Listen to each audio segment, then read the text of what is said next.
Hello, thank you for joining us this evening. I'm your host, Mary Pettigrew, and I'm part of the Empower Our Future communications team. And on behalf of Empower Our Future, we just wanted to welcome you and thank you for joining us tonight. We'll start the program, which is an exploration of CO2 injection and carbon capture utilization and storage in Colorado in just a moment. We've got a pretty cool Empower Hour coming up in April. Just want you to be aware of. It is Tuesday, April 11th. We're starting a little bit earlier, not our usual 6 p.m., but at 5 p.m. because our speaker, Elisa Wood, who is the chief editor of Microgrid Knowledge, she will be joining us that evening, and she's on the East Coast. And so we're starting at 5 on April 11th.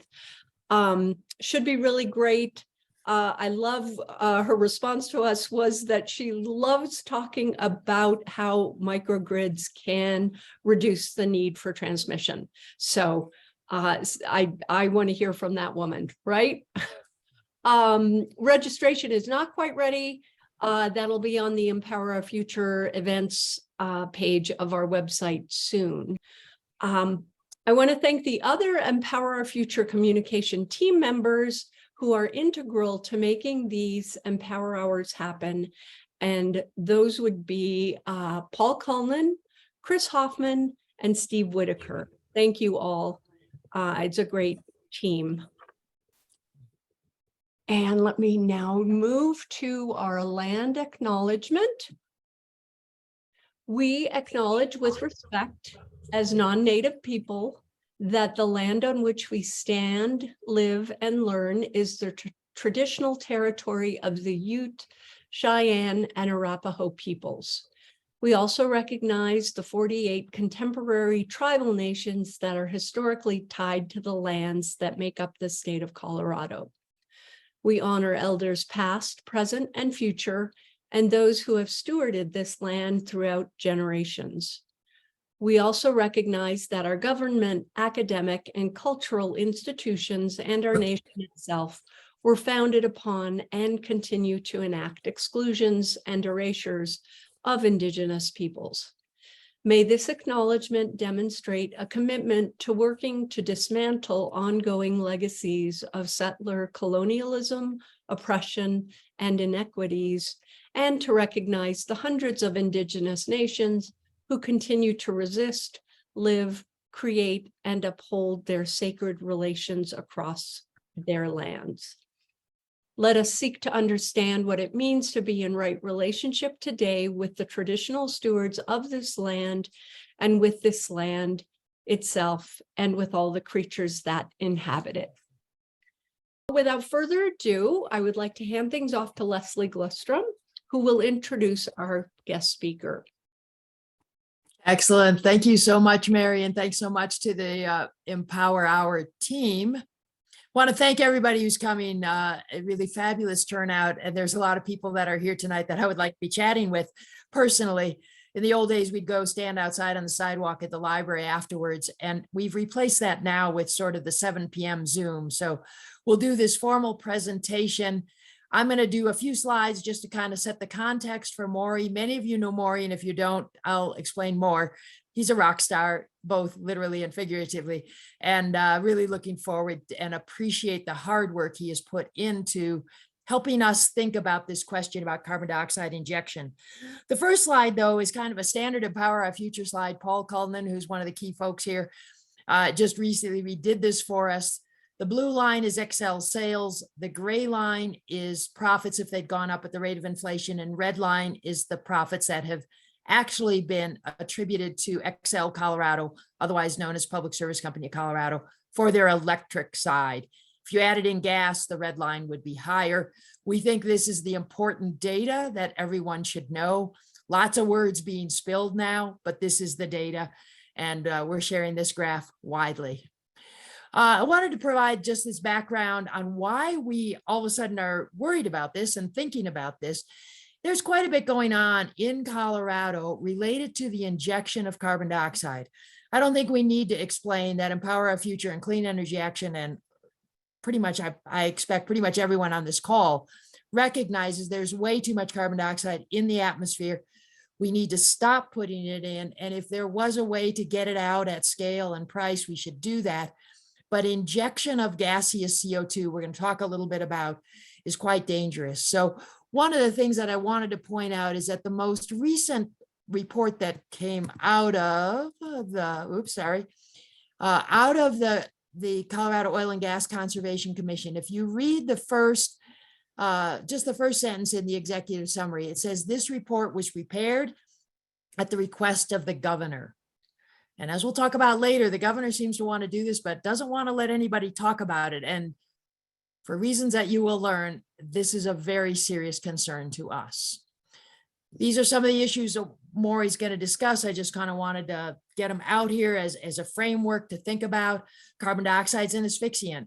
You can't think straight, then you become a zombie, then you start to kind of foam at the mouth, then you black out, then you die.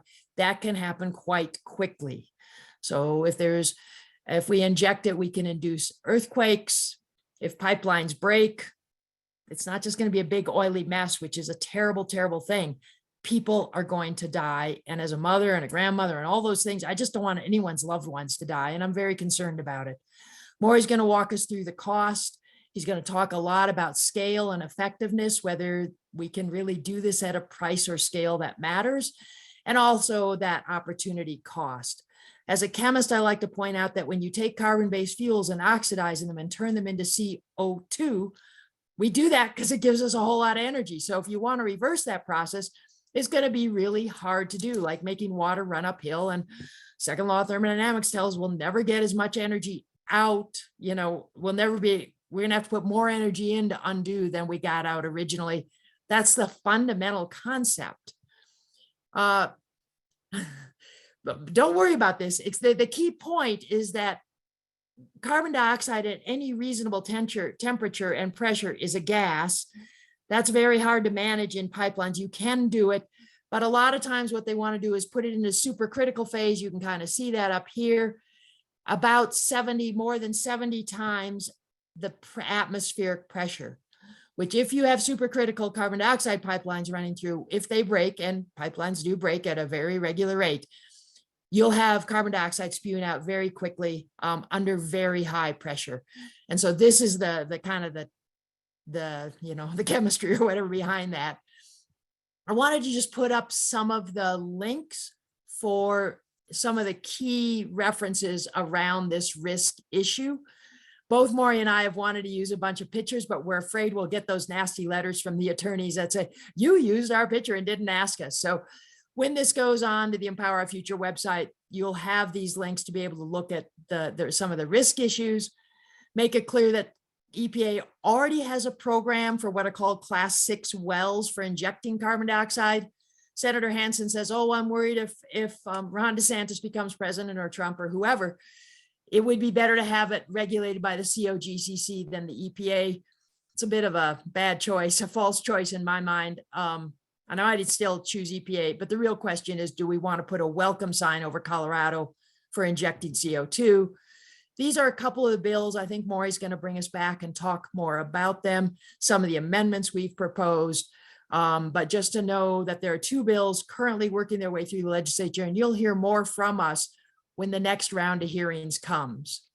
I also want to be absolutely clear that to the extent that you can take carbon dioxide out of the atmosphere and turn it into a solid product like calcium carbonate, think seashells or chalk, or magnesium carbonate, or building materials like Prometheus, the really fun startup in Longmont, biochar.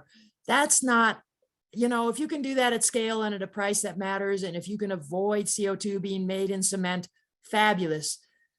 We don't have a problem with getting CO2 out of the atmosphere. We don't want to do it in a way that's risky. We worked pretty hard to try to find someone to present the proponent view. And this list all said no. The ones at the bottom were asked very late last week, and I think we may be able to set up a future discussion. Mark Silberg, who's a really fabulous guy in the governor's office, has been very decent, but he was like, nope, we're just not going to talk about it. I'm like, well, the legislature's considering. I'm like, well, wait, isn't that what democracy's for? So anyways, we'll we tried and we will keep trying, but we couldn't wait forever because the bills are working their way through the legislature. By way of presenting Morey, those of us that have known, I met Morey in the early 2000s, and he's smiling because he remembers this report. This is a slide I showed a gazillion times back in the 08-09 timeframe. This is really Morey's work, the potential of wind and solar in Colorado. Even conservatively estimated, it's over 300 gigawatts. We need maybe 20 gigawatts to run Colorado. If we do electric vehicles, we'll need a little bit more, but we have a lot. And we just got to keep going. And then we got to think about how we're going to structure it, big grid, microgrid, all that. But anyways, you've probably read a little bit about Morey, but when I met him in the early 2000s, he'd already been at it for 30 years. So including being the executive assistant to the Public Utilities Commission, working at the National Renewable Energy Lab, working with the Colorado Energy Office. Then he retired. We all, frankly, were super sad because he moved to California where he did some really great work. And then he came back a year and a half or so ago. And with that, I just want to, I kind of put down here, when you think about Morey, consider the risk and do the math on scale and cost. And I think those are the points that Morey is going to help us kind of do a deep dive on. And with that, I just want to welcome Morey. If we could all clap, we'd be clapping super hard because it's awesome to have Morey. Well, thank you so much.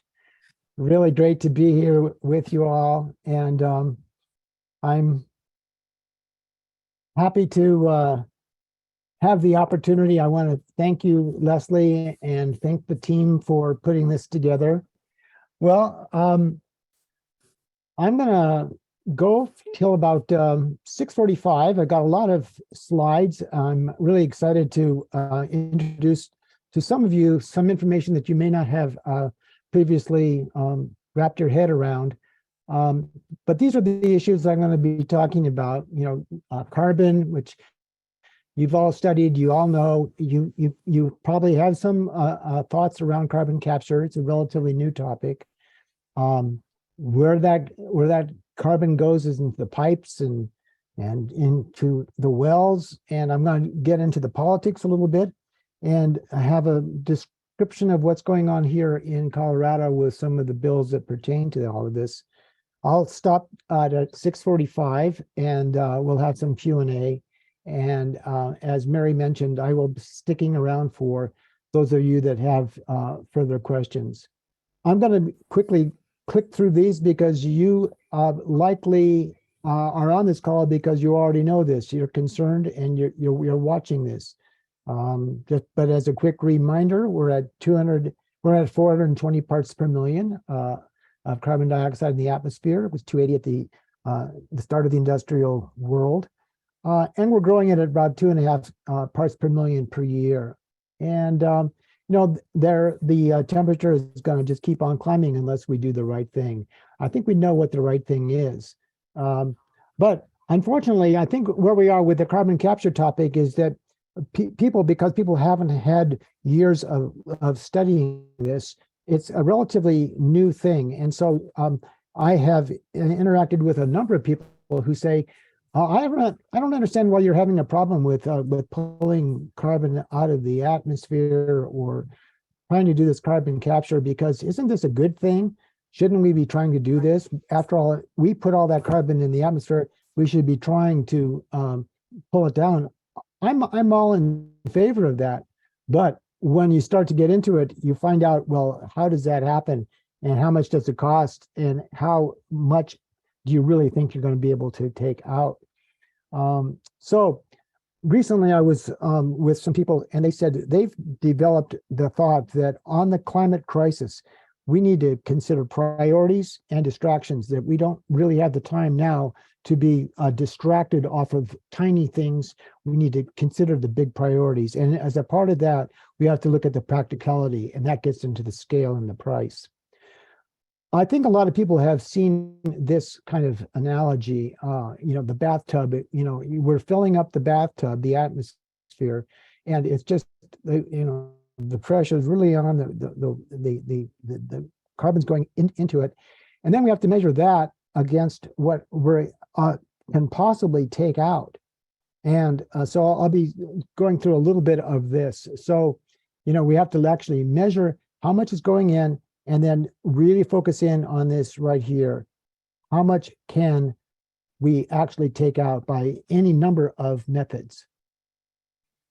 So again, background, you all know, where is the carbon? Well, it's in the ground, and the idea, keep it there. It's in the stack, so I'll be talking more about that.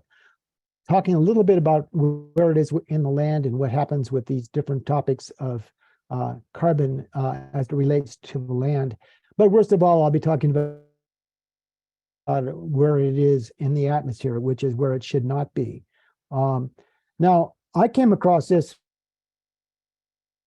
just a few months ago. This was a very big thing at the COP27 in Egypt back in November. Al Gore and Google they've actually pinpointed nearly 80,000 point sources, and they put scales on where all of this is. It's oil, gas, and coal, methane releases, even landfills, and so forth. And as they say, it's almost 57 gigatons of carbon going up every year. So this is, and then, so I would encourage you, if you haven't been to this place yet, go there. That's good. Now, I'm going to get into where it is in the stacks. Now, this is very interesting because these are the key places where there's the flue gas that's going out. There's ethanol plants, coal-fired plants, gas plants, and combined cycle plants. Well, the ethanol plants have very high concentrations. I haven't been able to get that number, but I think it's extremely high. So the opportunity for pulling carbon out from ethanol is really high. There's a lot of carbon dioxide there. There's a lot coming out of coal-fired power plants, 12 to 15%. There's less coming out of gas-fired. And then there's a lot less coming out of these combined cycle plants. The point here is that if you're trying to get carbon, you want to go where the carbon is. Ethanol, coal, gas. Well, these things have been tried over the years, particularly coal, gas, and for reasons I'll get into a little bit later, they have not worked. But here's the amazing thing is that if these things didn't work at those concentrations, now we're going to try to pull it out of thin air when the concentration is at 0.042%. This just is astounding to me that the people would say this is our big target. So where else? It's in the atmosphere again. It's at 0.042%, not exactly an ideal place for you to be able to find an abundance of carbon to go get. Well, now here's a picture. You know, a lot of us have seen this thing about direct air capture. Gee whiz, wouldn't it be great? We could just actually go beyond renewable energy, go beyond energy efficiency. We could pull carbon right out of the atmosphere, but the people that do this have not also revealed it to the public what the underlying math is behind this. Now, I don't know how many of you may be familiar with Professor Mark Jacobson, engineering professor from Stanford University. He's written 6 detailed energy engineering textbooks. And I've recently read this one. The reason I'm bringing this to your attention is because I like what he says in here. No miracles needed. Carbon capture is one of those miracles. And he spends a lot of time debunking carbon for all the reasons that you'll hear from me as well. But if you want to hear it from a real technically qualified source, go get this book. It just came out 2 months ago. No miracles needed. Now these guys, every day I get really dozens of articles about carbon capture, and I've got them squirreled away. I counted them once about 6 months ago, and I had over 2,000 articles that I've hoarded away in my files about carbon capture. And of all of these different sources, this Institute for Energy Economics and Financial Analysis, they are my go-to team. They basically are on the ground intervening at public utilities commissions and elsewhere, and they are top-rated economic and financial analysts. Now, I wish I could have conversations with every one of you, but to ask you whether or not you've actually gone to the Climate Interactive. It's called En-ROADS. This is a real key takeaway that I wish that many of you will do, because if you've got ideas about what you would like to see happen to lower the temperature into the future, then you could just move these levers. This is a macro suite of models that has been formed at MIT, and they've been refining it for 5, 7, 8 years. And you could just move these little levers and you could say power or renewables, and you will see what happens over here is they could see how much it actually drops the temperature.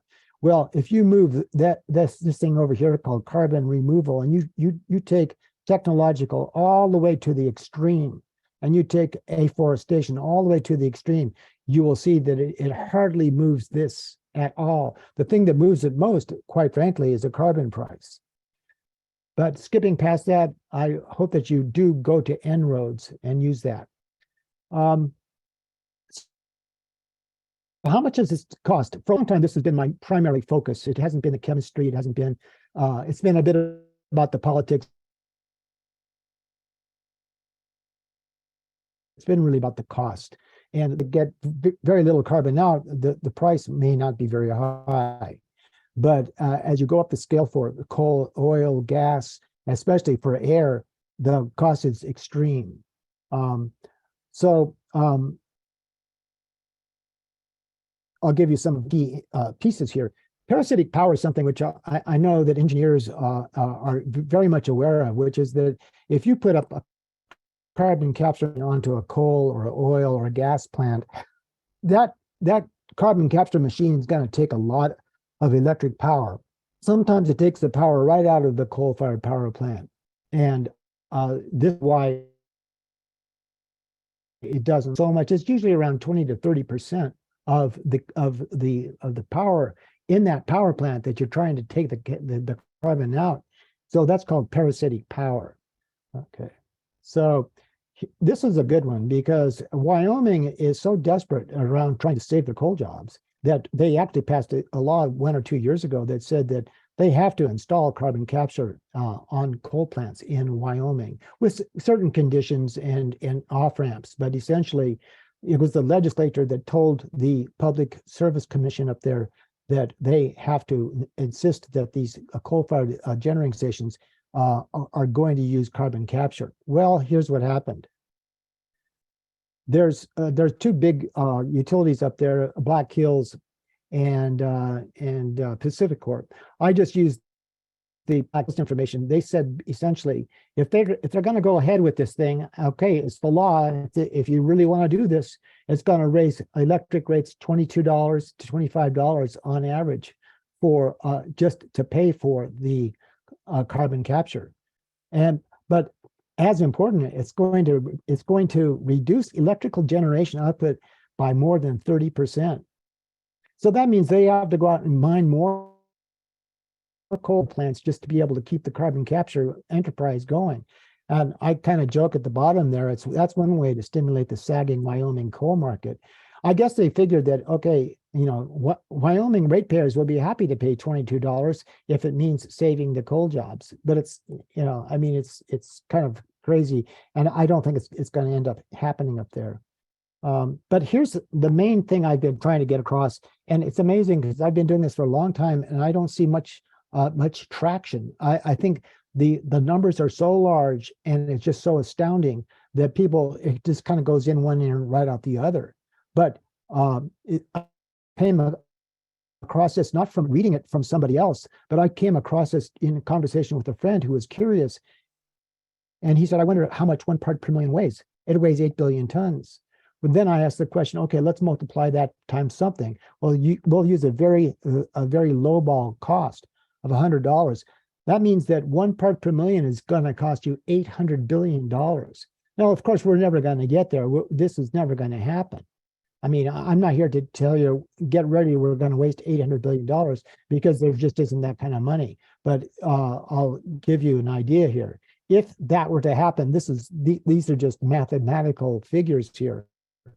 If you actually spent $800 billion because your goal was to reduce it by 1 part per million, congratulations, you've got it down from 420 to 419. Well, some people say, well, that's progress and money should be no object. I don't think that's the way it works. So again, consider priorities and distractions and consider price and scale. This is a big one because I'll get to this in a couple of slides here, is that the real target for carbon dioxide is, what are you going to use it for? Well, it's used, and it has been used for 50 years to increase the amount of oil that you could pull out of the ground. You could use it for the food industry, soda and beer and so forth, but it's mainly for enhanced oil recovery. That's what it's used for, and it's a very valuable commodity, and I'll get into that now, which is that well, it's not quite now, but the enhanced oil recovery is like one of the key messages from this presentation. So after you capture the carbon, either from a power plant, a point source, or from the air, then you have to pressurize that, and then you put it into a pipe. And then that pipe is either going to go into enhanced oil recovery, or it's going to go down for sequestration, maybe a mile down. Okay, so who regulates this? Carbon dioxide pipelines are regulated by the DOT, Pipeline and Hazardous Materials Safety Administration. I'm not going to take the time to read through all of this, but essentially there are some serious problems with trying to address the safety concerns that come out of the pipelines that are running supercritical or liquid or gas through these pipelines.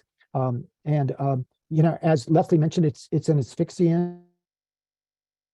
It's heavier than air, and it causes it's an oil spill. An oil spill is messy and terrible on its own, but it is not as dangerous as carbon dioxide, and we don't want to have that a spider web of these.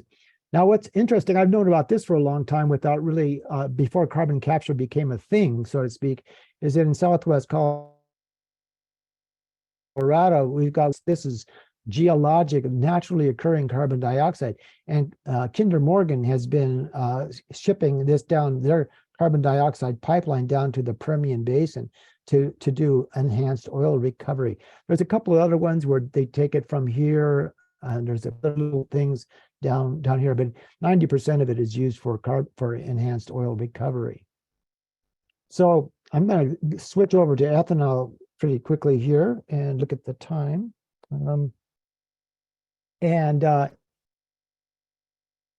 As I mentioned earlier, ethanol is a much easier target because it's just really rich with carbon dioxide.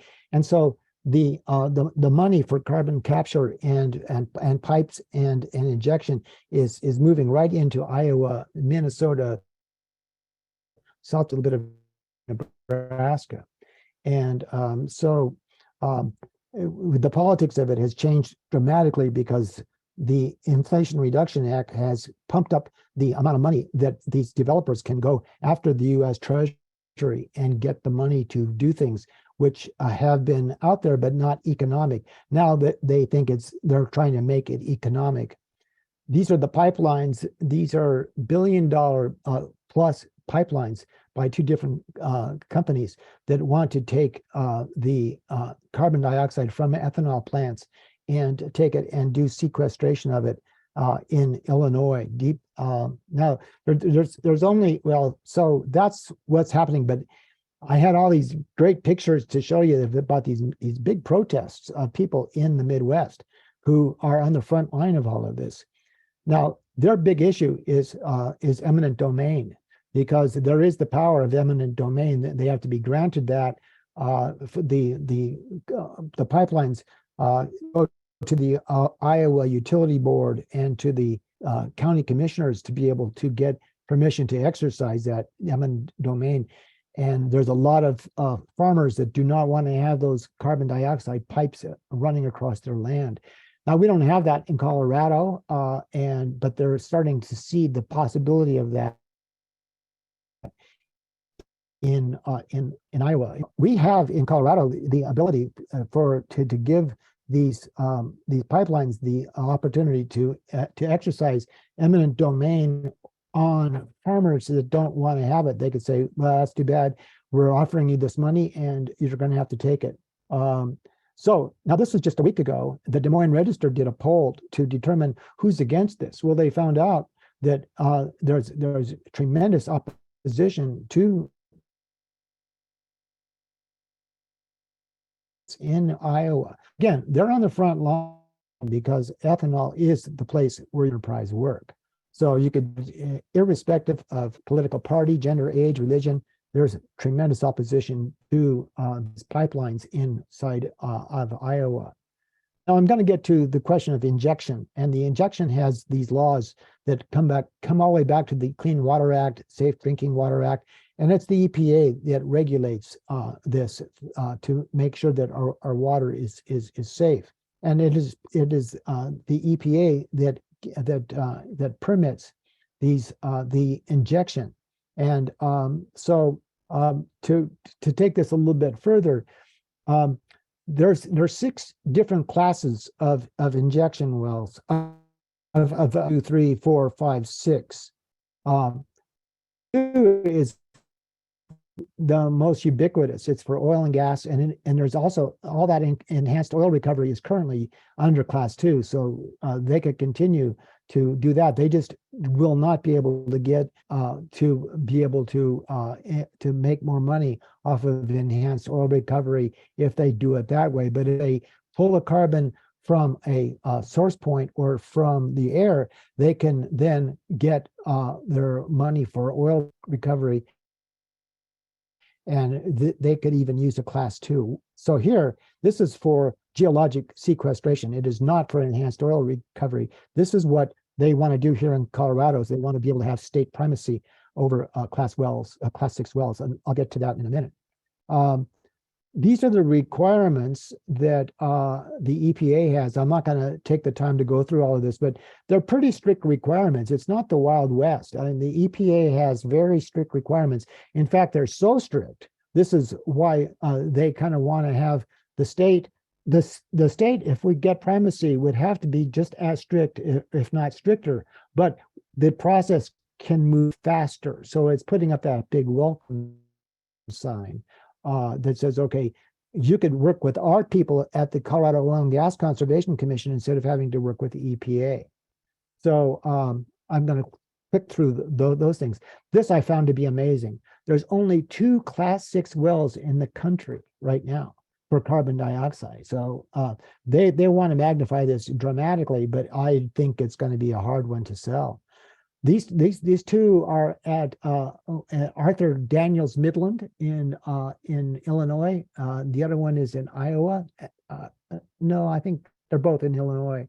But that's it for the whole country. And there's 80,000 wells out there. The 2 class 6 wells. So I'm getting now to I think what is kind of the heart of the discussion, which is that we have enhanced oil recovery. Keep your mind on that, because when you drill for oil, you only get about 10 or 15% out, and there's all this other stuff that is left down there. So the next step you do is you flood your oil with water or steam to get it out. You get more out, and then after you do that, you go the next step and you put carbon dioxide down. And so that, again, this has been going on for 50 years. So keep your eye on enhanced oil recovery and carbon dioxide. So essentially, I've done a little bit of math on this. I got this from the Enhanced Oil Recovery Institute, which is up in Wyoming, and essentially they basically say that there's all these billions of barrels of oil that is still left underground, which if you put carbon dioxide through enhanced oil recovery, you'll be able to get a lot of that out. Well, this is a maximum figure. But if you do the multiplication of what they say is 284 billion barrels, okay, you multiply that times $100 a barrel, that's $28.4 trillion, which is, probably a very, a larger number than they're actually going to get. But this is what the oil industry is seeing with carbon dioxide. So keep your eye on this. This is the key to understanding it. Understanding carbon capture is to link it up with the topic of enhanced oil recovery. There's all these different things that it gets into tremendous amount of detail. And of course, in the course of this quick conversation, I'm just really scratching the surface. This goes very, very deep, but it's important for us to start to go down the path of understanding what's really going on here. What the industry wants, they want things to move faster because things are going very slowly at the EPA. There's a real shortage of workers. The EPA has very strict rules. They basically want to have the states have primacy over this. And so that's what we're facing with a couple of pieces of legislation here in Colorado. This is a good map because the only states that actually have primacy are Wyoming and North Dakota. Now, all these blue states, these are ones that are in classes, well class 1 through 5. And so essentially much of the country has yielded to the EPA or has taken over for oil and gas. We're in that place where we have only class 2, which is oil and gas. Hazardous and other ones are handled by EPA. Again, the point is only these 2. Now, Texas is trying to do this and Louisiana is trying to do this. And it takes, on average, 2 years just to get the EPA to say, okay, you got it. Okay. Now, I made this slide myself, and there's a lot of detail here, but essentially this 45Q payment is the jackpot that the Congress created for the carbon capture industry. And so they've made it so that they say, okay, because of the the climate crisis is the cover that they're putting over this thing, we need to set up an incentive for carbon capture. And the way we do this is we will pay you $85 a ton if you take the carbon out of a coal or a gas plant. Or if a pool from the direct air capture will pay you $180. That's if you sequestered all the way down. Okay, but if you use it for oil, if you just use the geologic carbon out of Southwest Colorado, you don't get any 45Q payment. But if you get the carbon from a point source or direct air capture, you will get all this money. And so they would not do this on their own volition with the amazing profits that the oil companies are making. No, they go off and they send their lobbyists to Washington, D.C. so that they could get the 45Q, and then they're getting paid by the taxpayers to do something. But if you put the carbon dioxide down for enhanced oil recovery, guess what? Of course, it comes right back up. And on net, more carbon is produced by using enhanced oil recovery than if you didn't use it, because you'd be leaving that oil in the ground. And the gas comes out. They try to put some of it back down, but most of it, I mean, about 30% of it on net comes up. So it's this simple. Essentially, the Energy Information Agency has said, okay, into the next several decades under different scenarios, how much more oil can we bring up by injecting carbon dioxide? And so the oil companies see this, and this is where they want to go. That's why they're so interested in it. Getting closer to the end here, I'm going to explain that essentially the point with Colorado Oil and Gas Conservation Commission, the political establishment is telling the Oil and Gas Conservation Commission, boy, we've got this carbon capture thing coming, and we should get prepared for that. Well, I don't think we've got enough to do essentially here. What you're seeing here is a map of the abandoned, the orphan oil wells, oil and gas wells that need attention, and they're really not attending to this. And so it's like again, priorities and distraction. This should be a priority. Carbon capture is a distraction. That's a feel-good distraction. Now, of course, it comes down to politics and horse trading at the federal level. And through 2 laws, the bipartisan infrastructure law ponied up $12.2 billion for carbon capture, utilization, and storage. And it has all this money. Now, this PowerPoint presentation is going to be posted on the future sites. We can't go through all these details, but go back and see where this money's going. This is another one, too much information for this presentation, but essentially there was before the Inflation Reduction Act and then after, and how much more money is now available to the industry to as an incentive to have them go with this. But there's been some fraud, and the Inspector General has determined that the 45Q, which has been around for about 15, 20 years, the oil industry has already defrauded the Treasury Department of $900 million. This is the Inspector General of the found this out. Okay. And the GAO has been saying we've wasted $1 billion on capture, but that made no difference. These reports made no difference when it came to like fraud that has been there, but and the Congress knew about that, but they doubled down with the Inflation Reduction Act and the bipartisan infrastructure. The oil and gas industry who see carbon capture as a way to be able to say we need to keep on burning coal and oil and gas, and we can do so because we're gonna put on carbon capture. Getting closer to the end, this is one of my favorite things to think about, is that Taxpayers for Common Sense, which is not especially viewed as like a leftist organization. This is a taxation for common sense. Look what their sentence is here. What we have found is that American taxpayers are being forced to foot the bill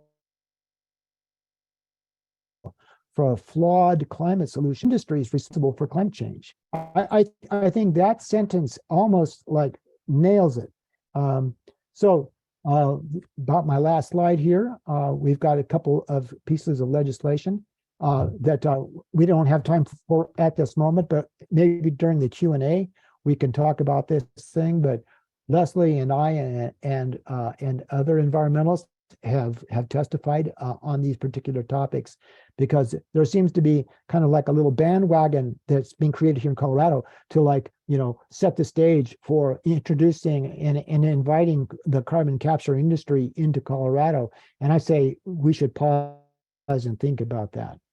So here's my conclusions, is that so many people have been working for like decades on addressing the climate crisis. And during most of those decades, we never heard about carbon capture or pipelines or injection or anything.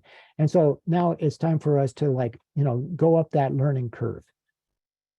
And then once we've learned that, once we've gone up that learning curve, then it's our obligation to take that information over to those people that are making a difference in the legislature, at the PUC, at the Colorado Energy Office, at the Colorado Oil and Gas Conservation Commission, and ask them to address these issues in advance of plowing forward and spending a lot of money and time and intellectual integrity on this.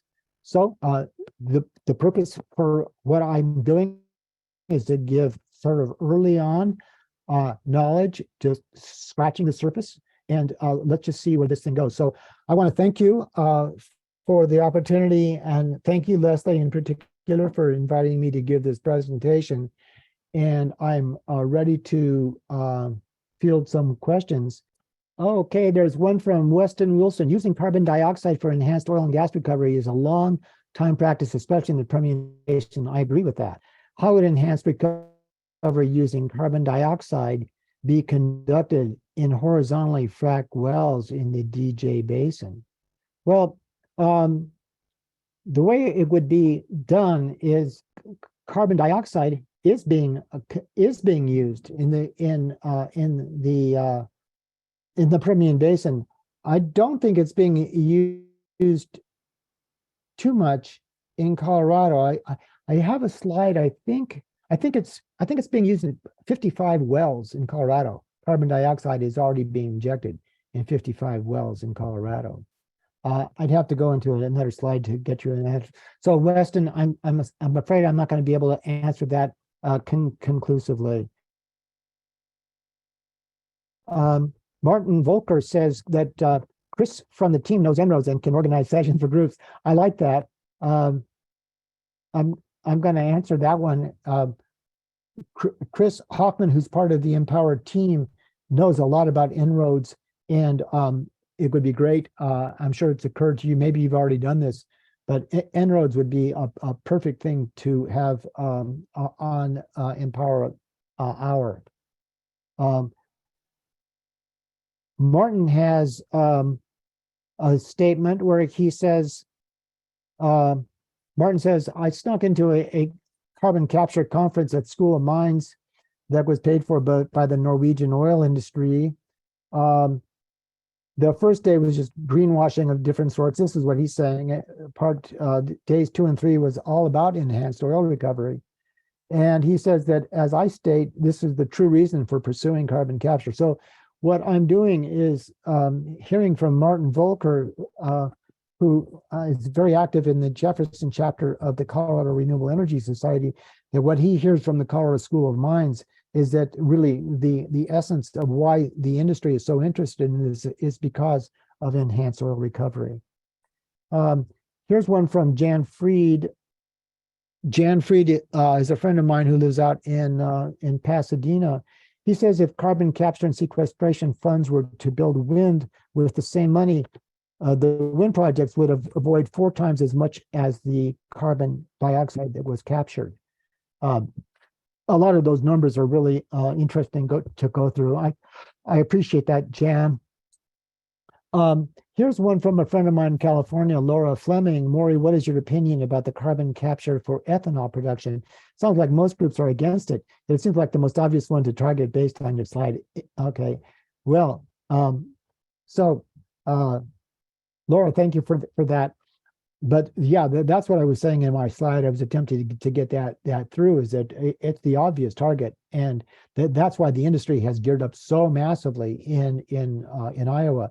But I think that the political position, all the really top ag, the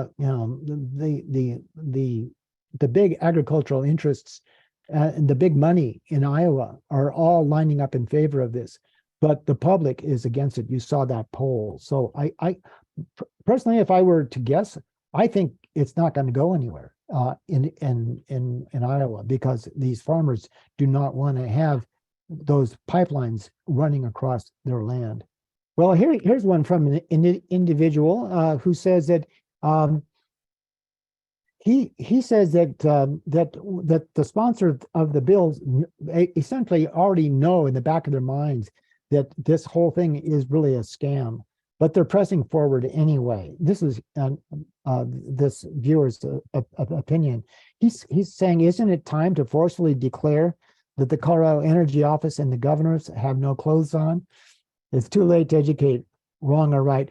Well, okay, my answer to this is that I think that I'm going to give Chris Hansen and a number of these people the break. I think that my interaction with a lot of people is that they might have some feeling in the back of their mind that this is a scam, but they don't see any return to them politically or otherwise for them to basically say the king is not, it has no clothes. They basically say this could be good for jobs and economy, and we have to do everything on the table for because we're in a full-blown carbon crisis. Here's one from my friend Dave Bowden. Morey, can you briefly recount the failed efforts by the DOE on point source carbon capture plants? Thank you, Dave. Good friend of mine. Dave knows a lot about this particular topic, and he knows about the failed efforts that have happened in the past. Over $1 billion, much more actually, has already been poured out by the Department of Energy for, it was called Future Gen, now it's called Carbon Capture, and they've got a thing up in Canada called the Boundary Dam. They've got some Petronova down in Houston, Texas.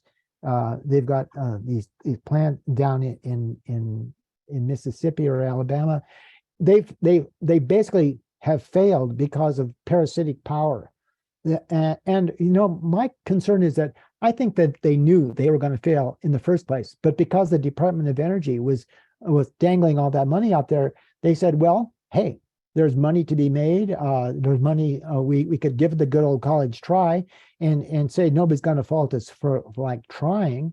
And then they walk away and they laugh all the way to the bank. So essentially, it's been a scam that's been perpetrated not just on the volition of the Department of Energy, but by Congress telling the Department of Energy, we've got coal jobs, we've got oil jobs, et cetera. So there's been failure after failure, and not just in the United States, but in Australia, massive $3 billion failure at this massive Gorgon field right off the west coast of Australia. Thank you, Dave, for that question. I wish I had more time to just describe that. So back to Weston Wilson, he says that fact about 1 part per million weighs 8 billion tons. Multiply that times $100, that's $800 billion. Weston is basically saying, hey, that adds up that there can never economically be an effective carbon capture program in the world. Is that correct?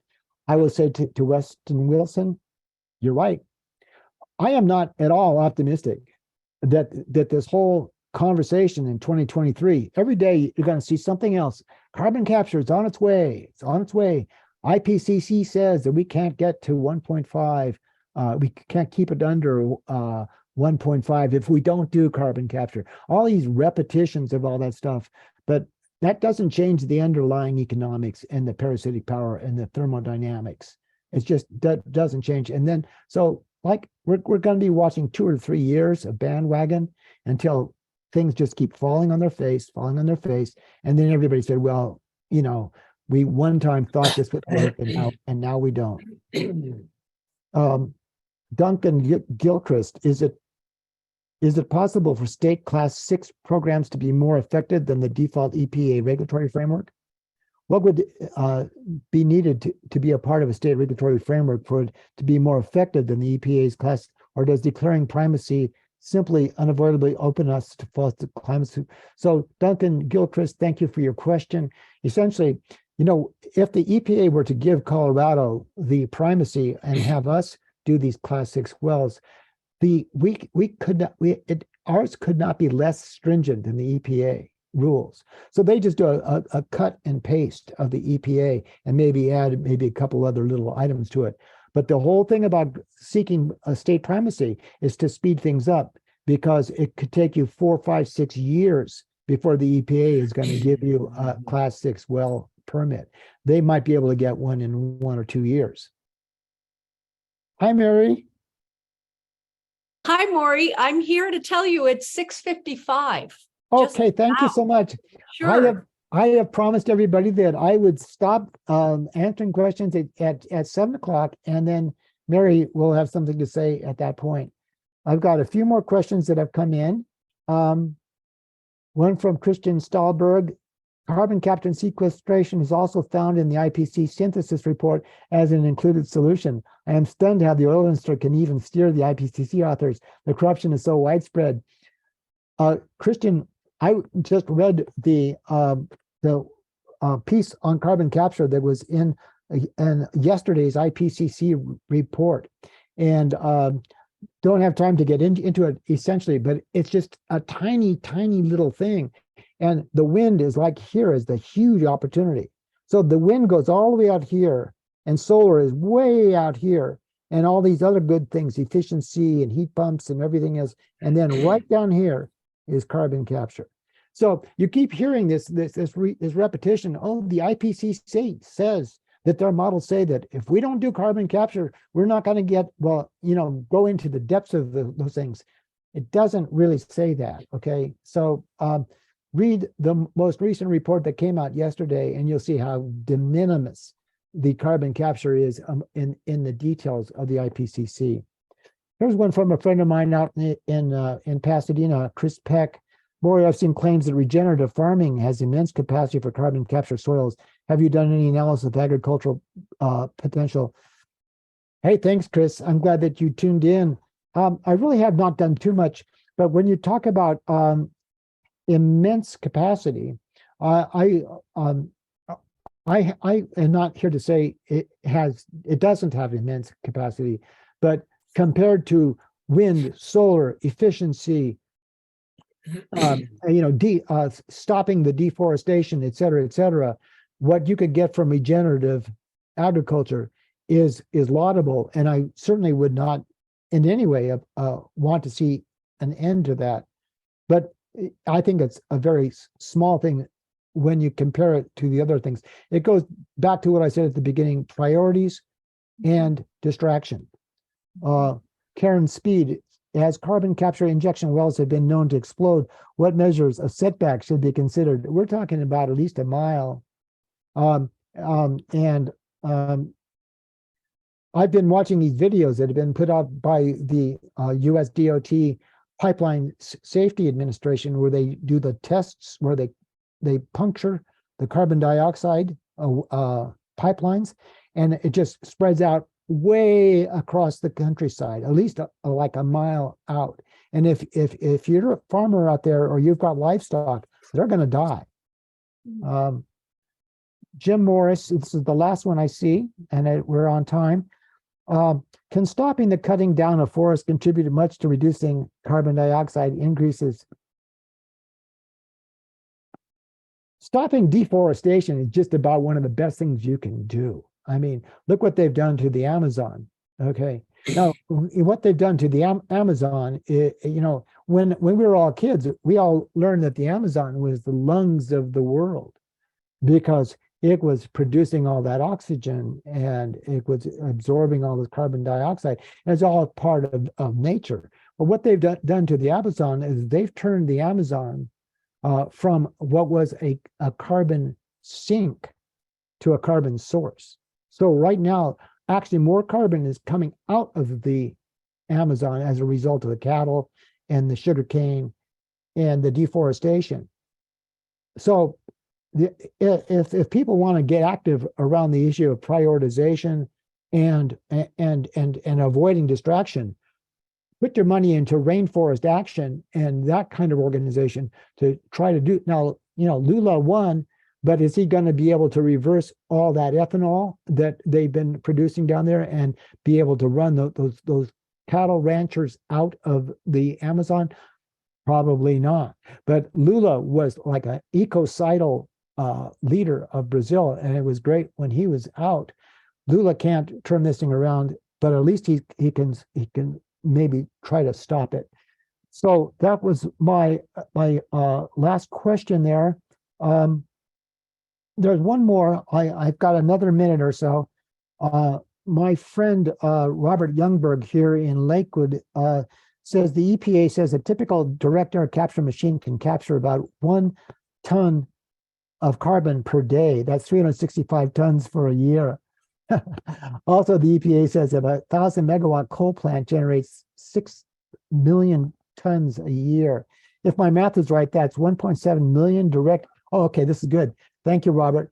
Basically, if Robert's math is right, he's saying that 1.7 million direct air capture machines is what it would take to remove the carbon dioxide from one coal-fired power plant. Okay, so this whole thing is kind of like a Rube Goldberg thing. And if you were to line up the 100 U.S. senators and all those representatives and ask them questions that are coming in like this, they would say, that's not my job. All I know is that we have to do something about the climate crisis. And the oil and gas industry has said they want to be a part of this. And so I think that we should give it a shot. So it's 7 o'clock. I turn it back to you, Mary. Great.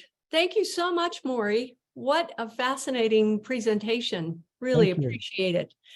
I want to just take a moment. Again, if folks want to stay on and come up with additional questions for Morey, that's terrific. He's willing to stay. But for those of you that need to move on, thank you so much for coming. Please do save the date for Tuesday, April 11th, when we'll hear from Elisa Wood of Microgrid Knowledge. And that Empower Hour starts at 5 p.m., not our usual 6 p.m. So again, thank you so much for coming. We really appreciate it. And if you're inspired, let us know if you've got ideas about future Empower Hours or any feedback you want to provide. You can do so at the Empower Our Future website on the events page. And again, thanks for coming. And now back to Morey and any additional questions. Morey, Leslie Glustom here. Let's say we spent that 800 billion and took a part per million out of the atmosphere. My understanding is that then, in a sense, that would make some room for carbon dioxide to come out of the oceans into the atmosphere. So we're not even guaranteed that we go from say 420 parts per million to 419. Have you looked at that equilibrium between the oceans and the atmosphere and what that would mean in practice for atmospheric concentrations? That's a good question, Leslie. And the answer, quite frankly, is no. I've got a friend who used to be the director of the environmental laboratory at National Oceanic and Atmospheric Administration up there in Boulder. He posed that same dynamic with me. And apparently he's done some of that math. But my impression is that, big picture, the needle is not moving too much by making some opportunity for something else to be happening in the oceans. The focus on the oceans is huge, as you know, Leslie. I mean, it is absorbing much of the carbon. It's calcifying the waters. It's destroying our coral reefs, so just the idea of attempting through human intervention to deal with carbon management. The way we deal with carbon management is, as you know, as I think most people on this call know, is we stop pumping it up into the atmosphere, and we could leave it to some scientists or mathematicians to figure out what might happen, like on the edges. But the big thing is we had just as Mr. Gutierrez, the head of the United Nations Secretary General, said yesterday in a big video. He basically said we have to dial down those coal plants by the year 2030. All the OECD plants have to be off by the year 2030, and give a break to the other ones for another 10 years possibly. But we got to stop the coal, stop the gas, turn on the renewables, solar and wind, turn on the efficiency. And carbon capture is not even going to be on the table. I mean, it isn't even on the table because it's not going to make any difference. Thank you, Morey. And Morey, I wanted to point out that there was a question from your friend Jan Fried right at the end. Do you think that Senator Whitehouse knows that 45Q is a scam?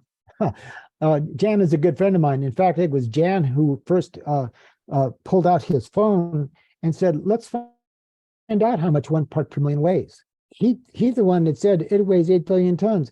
I said, that number doesn't mean anything to me. But let's multiply it times $100. So Jan is the guy, and he follows us. He's a very active guy with Citizens Climate Lobby. And we've seen Senator Whitehouse get in front of the US Senate on like 300 occasions with a big picture of Spaceship Earth, give a talk saying, wake up. And yet Senator Whitehouse is a sponsor of the 45Q.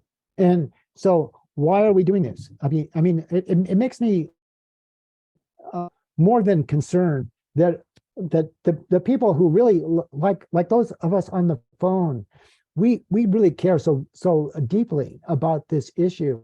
But there's a side of us which is like, let's call it being positive, being optimistic, never say no, and all of that.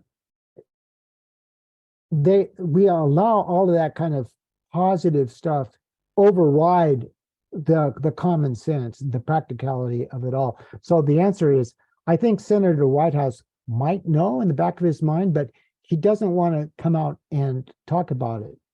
So it's a dilemma for me, because I love what Senator Whitehouse has done around carbon issues over the years, and he knows what the scam is with the oil companies in particular, and yet I see him doing this, and I think it's just a matter of time before he'll stop. So Hi, Morey. This is Paul Coleman. I have use my panelist prerogative and ask you a question. Does the CO2 used for enhanced oil recovery stay in the well, or does it come out with the oil, or does it leak out over time? thanks. Yeah. So they've been using carbon dioxide for enhanced oil recovery for 50 years. And it's essentially all of that carbon dioxide has come out of geologic formations where they pipe it out of Southwest Colorado, for example. There's another dome, I believe, in Alabama that goes down into the Permian Basin, say. And so what they do is they inject that down in a separate injection well right next to the oil well. And they then loosen up the oil. Then they are able to produce more oil. The carbon, of course, is coming back up the oil. And then when it gets to the surface, they try to remove they remove that carbon dioxide because it's not a good thing for the quality of the oil. And so they inject it back down. But in the process of this back and forth, on net, the carbon is not being sequestered. It's going up in large part back into the air. And the fact that they're producing more oil means by that definition, there's going to be more net carbon coming up as a result of enhanced oil recovery. So enhanced oil recovery is in no way a way to sequester carbon dioxide. Morey, I'm going to jump in, Leslie Glustrom here. For those that are still on the line, there's obviously the cost issues and the effectiveness issues. And I'll be honest, what really drives me are the safety issues. And Morey touched on those, but I encourage you to just search CO2 rupture pipeline Mississippi, and you'll find the 2020 rupture of this pipeline. They had a lot of rain and then the soils moved, and we all know pipelines, not every pipeline breaks, but they break at a regular rate. And it is, as it turned out, it was in rural Mississippi, and they had some amazing emergency responders who just went around and grabbed people out of their cars. If you've got a gas car, your car stops running. It'll stay on, but it won't run because it turns out it needs oxygen too. So there you are trying to drive your car, but you can't think. And then I'm thinking, well, but at least your car stops. Then electric vehicles, they'll just keep going, but you can't think. So that's worse. But mostly, first you kind of just can't think clearly. It's the same way when you have brain fog. And then, you start to black out, and then you foam at the mouth. And then at some point in time, you die. And these emergency responders, the stories you'll see if you just search that. I also put some links in at that first slide, which you'll find, but it's easy just to search. And you realize how close it was, because the emergency responders basically were plucking people out and throwing them in their trucks and driving them out. Karen Speed's question was excellent. It depends on how big the pipeline is. You have to have your emergency preparedness. But, we don't really have that, and the companies don't want to tell you how dangerous it is.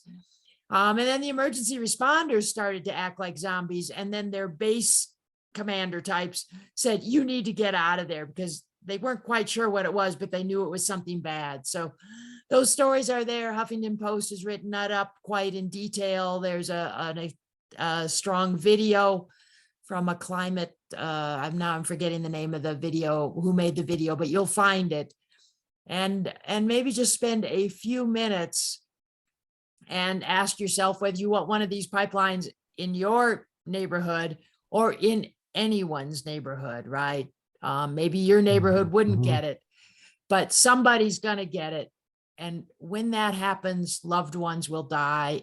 And that's what, as bad as it is to waste all this money and everything, it just terrifies me to do this to people and cows and everything else. But it's the people that I am so profoundly concerned about, and we are not thinking about it. So, yeah, I'm gonna add to that, Leslie. I've personally had the opportunity to see everything you're talking about, and have gone into great detail about what happened down there. People hospitalized, and I've seen a lot of videos on that. And I would say that essentially the canary in the coal mine are the farmers in Iowa, because it's actually being proposed. They're going around. The pipeline companies have already received 70% of the farmers that they wanted to across their land have said, yes, I'll take your money. You could put the pipe across my land. 30% are holding out and saying, we don't want this on our land. We don't want little Jimmy out there in the field someday, and we have to go bring him back in, and he can barely breathe, or he's dead. So 30% are like saying, no, we don't. And so the pipeline companies say, okay, well, we're going to exercise eminent domain.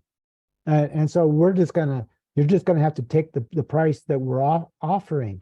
Well, this doesn't go over well. So I think we're probably going to see these pipelines be dead on arrival in Iowa, and it's going to send a signal across states like Colorado saying, no, I don't think we're going to be putting pressurized carbon dioxide pipelines across our state. So that brings us back to, well, why should we be doing these roadmaps and trying to pass Section 7 would take 2 years of bureaucratic work at the Colorado Oil and Gas Conservation Commission to try to get state primacy, when this whole thing is like predicated on a very dubious enterprise. We should bring out how dubious this enterprise is and how dangerous it is. To your point, Leslie, that why are we like sending out the signal that this is something which we're interested in? We should not be interested in this. Oh, this is interesting. Well, it's a different topic, but Weston Wilson is saying one more question, not carbon capture, but what is my view regarding? I mean, there's a lot of discussion about that. I read about that all the time. I'm not going to spend a lot of time on that one, but essentially, there's certain about unintended consequences of putting sulfur into the atmosphere as a way to, and you have to continue do this. I think that maybe some of you have read called Ministries for Future, and it talks about geoengineering and how things get so bad with carbon dioxide, with climate change in the 30s and 40s that people are taking direct action and in a way that we can't even imagine now. We're at that point in 2023. It just becomes so obvious to us that we have to watch out for desperation, because these ideas, these memes of like everything on the table, all of the above, all of these agnostic statements are belying the fact that people haven't really thought through what the consequences are of like trying everything. Oh, small modular reactors. We should try everything. Well, look, the United Nations panel is telling us that all the world scientists are telling us we don't have that much time. So if we're going to have limited time, are we going to prioritize, or are we going to get distracted? The distractions are numerous. They're all over the place. I mean, little tiny things. See, if people are staying positive and they're saying, well, every little bit helps, and we just need a lot of little tiny BBs because there's no silver bullet. See, these are all memes that the people are so eager to repeat. Oh, no silver bullet. Let's stay positive. So in the case of Senator Hansen, his defense is, oh, I'm just trying to stay positive. We should give it a try. Do you think there's something wrong with trying to capture this carbon, sir? Is there something wrong about that? See, this is that kind of like power of thinking, which actually has sort of a downside when you're faced with a crisis. You've got to deal with it in a way where you look at what's going to bring us the most benefit. And it's all been laid out in the IPCC's report yesterday. Solar, wind, energy efficiency, heat pumps, building electrifications, transportation electrification. Oh, carbon capture. So are we going to get distracted by that? Or are we going to go pedal to the metal out here and out here? That's the way if you want to dial the coal plants down, you got to replace it with something that's far better. That didn't really get to your question about geoengineering. It's a longer side discussion, Weston. Joe Brendan says, do you know much about the prospects for other potential methods of sequestration, like turning it into calcium carbonate? I have looked at it. but I have to admit, again, I mean, you could see what my style is. My style is like, am I really going to spend a lot of time looking at something which I could clearly see right at the get-go is not going to scale and it's not going to pencil? Why would I want to even get really very involved with it? Now, it sounds like I'm being very dismissive, and in a sense I am, because my mantra is prioritization and don't get distracted. So, for example, turning it into calcium carbonate is a distraction. Yes, it works. Lots of things work, but do they scale and do they pencil? If they don't scale and they don't pencil, why am I continuing to like look at that? Well, maybe if there was some money to be made, somebody's going to make some money off of something, but it's not going to ultimately move the needle. I'm at that place. I've been at this for 50 years. I want to move the needle. And so, you know, I've got only so many hours in the day, and I'm not going to spend my time doing too much deep down into a rabbit hole. Calcium carbonate, not at all. But is it going to move it? Put En-ROADS on NPower Hour and see, just move those levers around and see, why am I moving that lever when instead of spending my time moving that lever, I could, in that minute, I could be moving that lever, and ooh, look what happened with that lever. That one, I could move it all the way up. It didn't move it at all. So it's prioritization, and it's not being distracted. Morey, Leslie here. Yeah. Joe Bredden's part of our Empower Future group, and I'd like to take, and he's, you know, really good at a lot of things. So, Joe, I share Morey's sense that if you're the concern about climate change, you need to focus on the big sources and eliminating emissions. That's where we get the big payback. That's what we've done frankly, in Boulder and in Colorado.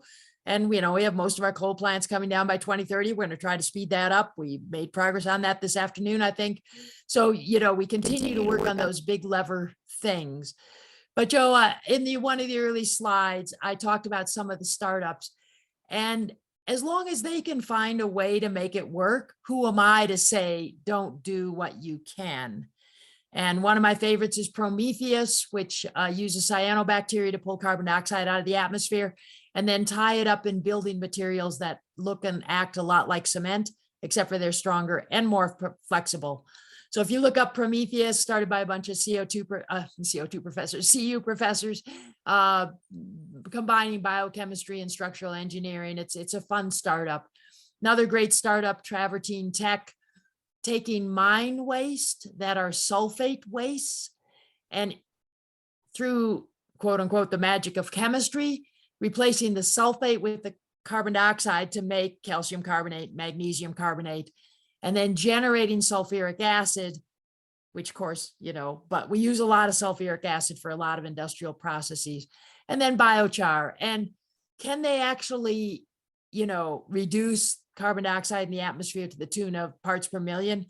Probably not, but if we can avoid some of the carbon dioxide that comes from cement manufacture by allowing the cyanobacteria to do their magic and using the special sauce, the secret sauce that then makes the Prometheus building materials, I share Morey's sense that we need to focus on the big solutions for putting carbon dioxide in the atmosphere first. But I don't want to be opposed to the good people who are working on ways to find a way to tie carbon dioxide up in building materials, calcium carbonate, things like that. So look up a few of those, and Joe, I'll try to send you the links by email too. Great. Thank you so much, Morey. What a fascinating presentation. Really appreciate it. And thank you so much for coming. Please do save the date for Tuesday, April 11th, when we'll hear from Elisa Wood of Microgrid Knowledge. And that Empower Hour starts at 5 p.m., not our usual 6 p.m. So again, thank you so much for coming. We really appreciate it. And if you're inspired, let us know if you've got ideas about future Empower Hours.